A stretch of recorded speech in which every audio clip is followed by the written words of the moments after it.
감히 선생님의 마음을 100% 공감합니다. 이 방법을 적용하시면 분명히 도움이 될 겁니다. 혹시 선생님들은 고정금리가 좋으세요? 아니면 변동금리가 좋으세요? 자, 이 질문을 드렸을 때 대답을 하실 수 있다면 대처가 아주 자연스럽게 될 수 있습니다. 자, 몇 초만 생각하시고 바로 답변으로 넘어가겠습니다. 정확한 정답은 상황 따라 다르다입니다. 이자가 오를 것 같다라면 무조건 고정금리가 좋을 거고요. 이자가 떨어질 것 같다라면 변동금리가 좋은 겁니다.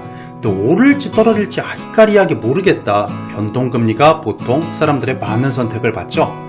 이것을 종목으로 옮겨보는 겁니다. 자, 시작 전 구독, 좋아요, 알림 설정 부탁드리고요. 자, 오늘도 아주 재미있지만 아주 핵심적인 내용들이 모두 들어가 있을 겁니다. 꼭 부탁드려요. 물타기의 방법에는 굉장히 여러 방법들이 있습니다. 그런데 우리 버핏 삼촌 같은 경우는요, 이 방법을 사용하신다고 해요. 자, 이게 뭘까요? 맞습니다. 가치 투자자라고 하는 버핏 피라미드 방식이 있습니다. 자, 예를 들어 100만원을 썼어요. 자, 그럼 물렸으면은 200만원을 사용하고요. 또 그 다음은 400만원. 자, 그래도 또 안 된다. 그럼 800만원. 이런 식으로 금액이 올라가게 되는 거죠. 자, 그런데 이것은 굉장히 시드가 많거나 자본이 많은 이런 버핏 형님이나 버핏 삼촌이나 가능한 거죠. 자, 이 방식은 굉장히 효율적이기도 하고 가치 투자의 방식이기도 하지만 물타기 우리에게 적용하기는 적합하지 않습니다. 손절 라인을 지키면 더할 나위 없겠지만 직장 생활 중이나 혹시 하다가 놓치시는 경우가 있는데, 이론과 실상은 다르게 본의 아니게 물렸을 때 우리는 종갓집 시간장 방식이라는 이런 기법도 이용을 합니다. 종갓집 시간장의 방식의 문제는 상속 확률이 높아진다는 겁니다. 이거 언제 올라올지 모르겠는데, 이거 그때 양철이 형한테 이거 말을 잘못 듣고 산 것 같아. 이거 어떻게 해야 되지? 이거 처음에는 계속 종갓집 시간장 방식을 유지하다가 결국에 조금 물을 타서 내 대에 해결을 하고자 물을 탈 수 있는 방식을 고민하게 됩니다. 그나마 다행인 방식 중에 하나입니다. 종갓집 시간장의 방식은 예를 들어 100만원이 있다면 또 100만원, 또 100만원, 또 100만원씩으로 1대1의 자본을 투입한다는 점이 있어요. 하락의 끝이라는 것을 어떻게 정할 수 있고 몇 퍼센트에 내가 물을 탈 것인가에 대한 부분을 정확하게 짚어낼 수 있느냐, 이런 부분들의 단점이 또 존재합니다. 또한 한 번의 자본을 투입할 때마다 문제가 되는 것들이 스스로를 힘들게 하는 속박의 고리를 찬다는 거예요. 물론 누구에게나 다 이런 힘든 시간이 있기 때문에 제가 이렇게 조금 더 재미있게 안 하는 점도 좀 공감이 될 겁니다. 조금 힘든 말을 최대한 빼고 공감을 하고 있어요. 2단계에 오면은 굉장히 어려워집니다. 자, 이게 코인 하시는 분들이 만들었던 말인데요. 원화채굴 방식이라는 형태가 있습니다. 일을 해서요, 그 자본으로요, 그 월급의 최소 생활비를 제외하고 계속 주식에 같은 종목으로 해결을 보려고 하시는 방식들이 이해가 될 수 있습니다. 언젠가는 오르겠지. 이게 가장 가슴 아픈 방식 중에 하나입니다. 공통점은 하나예요. 언제 물을 타야 힘든 하락장을 이겨낼 수 있는가, 이게 가장 포인트가 되겠죠. 제가 처음에 말했던 고정금리와 변동금리가 여기서 적용이 됩니다. 사업체가 두 개가 있고 이걸 투자로 바꿔도 되고요. 자, A 사업체는 장사도 잘 되고 수익도 잘 나오고 있고요. B 사업체는 장사도 안 되고 수익도 안 나오고 있습니다. 고민을 해볼 필요가 있어요. 여러분들이 두 군데 중에 한 곳을 인수하려고 합니다. 그럼 장사도 잘 되고 수익도 좋다. 반대로 B는 장사도 안 되고 수익도 안 된다. 잘 될 것 같으면 하는 거고 안 될 것 같으면 안 하죠. 근데 현황이 지금 안 되고 있는 거죠. 주식 종목으로 치면 고정금리 잘 되고 있으면 홀딩을 할 거고요.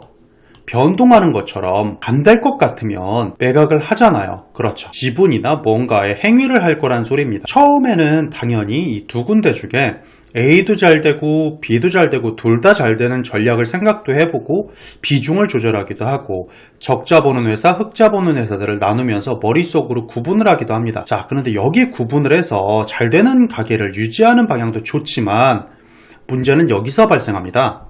멀쩡한 황금알을 낳는 거위를, 이 배를 깨버리는 거죠. 거위를 잡습니다. 즉 얘를 잡아버려요.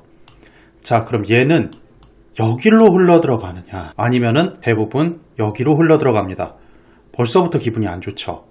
자, 그런데 C를 하나 더 사업을 연다고 잘 된다는 보장이 있느냐, 그것도 조금 어려워요. 정말 장난이 아니고 이게 물타라고 말했지만 이 종목이 우리 계좌를 가난하게 만들어 버립니다. 자, 이런 상황이 있으면 안 되잖아요. 그래서 이제 우리는 방법을 변경할 겁니다. 일단 우리는 1%가 돼도 관계없고요. 금액에 따라 10%를 맥스 값을 뚝 자를 겁니다. 그 다음 고정금리에 투자하느냐? 그렇게 가지는 않을 거예요. 새로운 종목을 잡느냐? 그렇게도 가지 않을 겁니다. 그리고 우리가 공부했던 종목에 베팅을 한 거기 때문에 이런 하락 종목의 특징은 가끔의 희망을 또 준다는 거예요. 이 점이 참 무섭습니다. 상승장이면 괜찮은데 우린 지금 상승장이 아니죠. 우리는 이 방식을 이용할 거예요. 데드캣 바운스라는 말이 있습니다. 주식이나 다른 금융자산 가격이 큰 하락 후 잠시 반등한다. 이게 굉장히 안 좋은 말로 통용이 됩니다. 죽은 고양이도 땅에 떨어지면 튕겨 오른다. 너무 많이 떨어져서 반등할 것으로 기대를 하면서 매수에 나서기 때문에 발생하는 현상을 의미합니다. 고양이의 천적은 살기죠. 데드캣을 잡는 기법을 우리는 이용할 건데요. 보통 이런 기법을 말하고자 한다면 달러 코스트 평균화라든지 가치 투자. 자, 이거는 좀 화가 나는 말이에요. 왜냐면 우리는 단기 투자 스윙을 하려고 했는데 본의 아니게 오래 가져가며 가치 투자를 하게 된 거잖아요. 자, 이건 화가 나는 소리입니다. 마음은 이해하지만 이런 것들은 유튜브에 너무나 많기 때문에 생각하겠습니다. 해치 전략, 포트폴리오를 옵션 선물 계약 등으로 보호하는 전략인데 이걸 알았으면 물렸겠냐고요. 이것도 뒤늦게 얘기하는 것 같잖아요. 자, 이것도 패스하겠습니다. 첫 번째, 종목 추천 아닙니다. 저 맞습니다. 이거 종목 추천 아닙니다. 자, 그리고 교육을 위해서 카카오로 설명을 하겠습니다. 자, 이 시점에 우리가 지금 굉장히 꼭지에 당했다고 가정을 하겠습니다.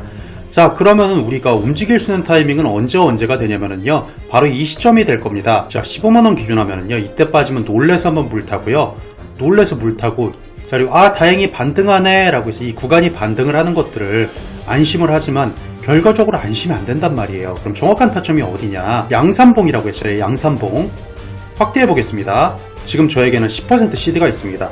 이 저점에 있잖아요. 안착이 될 때 양산봉이 하나 떴습니다. 자, 이 시점이죠. 자, 이때 외인 기관선을 보겠습니다. 자, 기관도 사고 있고 외인도 사고 있습니다. 그럼 첫 번째 불타는 시점이 될 겁니다. 자, 그럼 10%를 완벽하게 손절했습니다. 자, 그리고 양산봉이 또 어디서 떴느냐? 자, 양봉이 3개가 지금 정확히, 자, 이때부터 확인을 한번 해볼게요.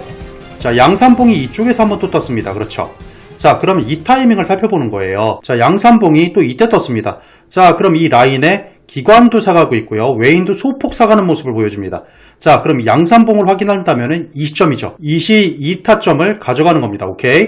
자, 그럼 여기에 양산봉이 떴어요. 자, 이때는 외인 기관이 팔고 있죠. 이때는 물을 타지 않는 겁니다. 오케이? 또 여기 양산봉이 또 떴습니다. 자, 이때 외인 기관이 급격히 담아가고 있어요. 그럼 짧게지만 이 안 좋은 장에서도 이런 식으로 손실폭을 만회하는 겁니다. 자, 우기는 것 같다고요. 다른 종목 한번 볼까요? 자, 이번에는 이때 물렸다고 가정을 한번 해보겠습니다.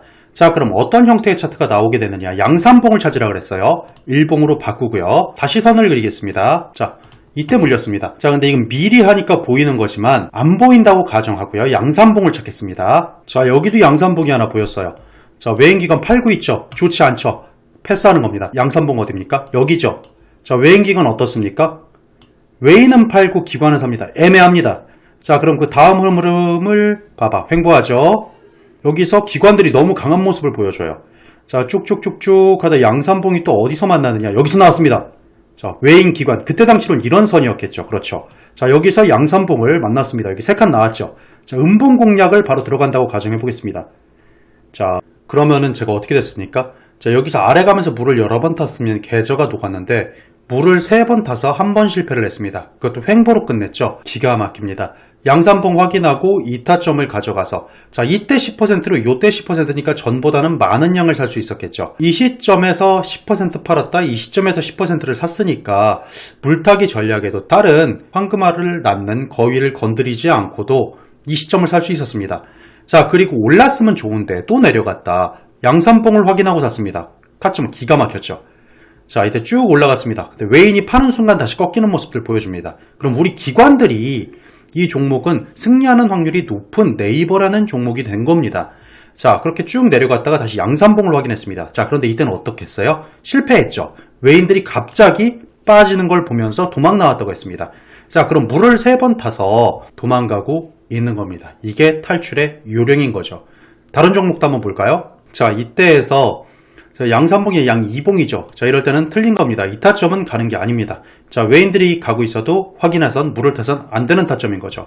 자, 너무나 힘들고 있습니다. 양산봉이 보이지 않죠. 계속 넘어갑니다. 자, 이때는 어떻습니까? 자, 이때를 조금 확대해 보겠습니다. 자, 기관 외인 꺾이고 있죠. 자, 이때는 올바른 양산봉 타점이 아닙니다. 자, 이때는 양산봉이 맞아요. 자, 이때는 외인 기관들도 포함해 가고 있습니다. 자, 이 타점은 양산봉을 보여주고, 자, 상승 랠리를 보여주고 있습니다. 자, 그런데 그 다음날 바로 팔죠. 이때는 양산봉에 힘이 전혀 없는 겁니다. 자, 다음 양산봉이 안 나왔어요. 그럼 물을 단 한 번도 타서는 안 되는 타점이죠. 저는 여러분들의 편입니다. 무조건 잘 됐으면 하는 사람입니다. 자, 그런데 양산봉이 나왔는데 이때 기관이 확 꺾였어요. 이 선이 유지가 되는지를 반드시 보셔야 됩니다. 에코프로비엠입니다. 자, 얘 같은 경우는 양산봉이 언제 나왔었냐 다시 한번 찾아보자고요. 자, 양산봉이 이때 나왔습니다. 자, 그럼 이 시점에서는 외인이 팔았어요. 자, 이거를 조금 돌려보면 바로 보입니다. 자, 이때 당시에 봤다면 파는 게 보이죠. 이때는 당연히 타면 안 되겠죠. 이해되시죠? 자, 그리고 찬스가 전혀 오지 않았습니다. 물을 타면 안 된다. 여기 양산봉 있지 않냐? 이거는 상승 랠리고요. 그러니까 쉽게 말해서 여기부터 봐야 되잖아요. 여기부터.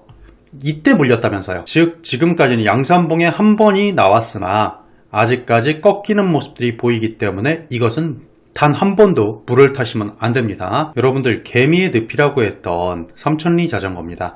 이것도 종목 추천 절대 아니고요. 자, 보겠습니다. 양산봉 나왔죠. 자, 이때 진입을 합니다. 거래량이 터지지는 않았지만 이건 확인할 방법이 없죠. 하지만 이때 사서, 하지만 이때 팔아서 10%를 이때 샀으면 이 정도의 갭을 보여줄 수 있었을 겁니다. 양산봉 하나, 둘, 세 번째. 그럼 이 어디쯤에 갔겠죠. 이 정도엔 못 팔아도 이 정도엔 팔 수 있잖아요. 그렇죠. 자, 이 갭을 살금살금 메우는 겁니다. 두 번째 양산봉이 어디 있었어요? 양봉 삼형제가 하나, 둘, 세 칸이 있습니다. 자, 그럼 뭔진 몰라도 요만큼은 또 갭을 채울 수 있네요. 번 돈으로. 자, 이런 식으로 탈출하는 겁니다.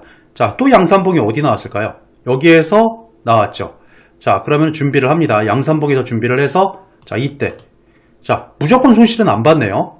자, 이런 식으로 가는 겁니다. 오케이. 양산봉의 힘이 이게 제가 굉장히 큰 게 나간 겁니다.